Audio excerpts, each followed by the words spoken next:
Erik here with Brett Dawson. We are standing in front of a Thunder backdrop, as you can see. Playoff time. Playoffs for the Thunder, playoffs for the Jazz. Thunder had their first practice today of the postseason. We learned a little bit more about the statuses of Corey Brewer and Alex Abrines. Still up in the air going into Game 1 on Sunday. Yeah, we really learned a little bit more. Corey Brewer did not practice today. Alex Abrines also didn't practice. He did a little bit of shooting. It's part of the concussion protocol. Part of the return to action portion of that protocol is you got to go through some activity and then see that you don't have any symptoms after that activity. So if Alex Abrines made it through today's activity without getting any concussion symptoms, he goes on to the next phase. If not, he restarts the whole protocol. So we'll see how that goes. Corey Brewer was out at practice, walking around, can't tell anything from the way he was walking. Billy Donovan said too early to say whether he'll play on Sunday. Yeah, and Alex Abrines was getting a good amount of work in, so I think that's a positive sign going into Sunday. Still up in the air. We don't know who's going to start there. Billy said he wasn't going to make any determinations on that just yet. Terrence Ferguson's a guy who started games as shooting guard. So is Josh Huestis. Maybe even Paul George slides down. Jeremy Grant starts. Probably not. Jeremy Grant's pretty comfortable in his role coming off the bench.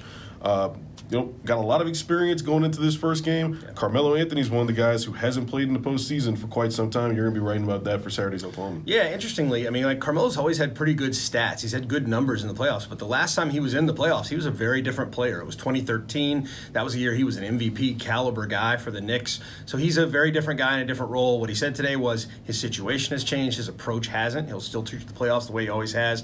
I talked to him a little bit off to the side. He talked about the fact that he is a big video study guy always, but especially in the playoffs when you can really drill down on specific matchups. So what is Derek Favors doing in one game that he might be able to apply the next game and learn from? So that's interesting stuff, and it does speak to the fact that this is a team with a whole bunch of experience, really unlike Utah. Carmelo Anthony's been in a lot of playoff games. Paul George, Russell Westbrook, obviously Steven Adams. They got Raymond Felton and Patrick Patterson. It's a big advantage for the Thunder.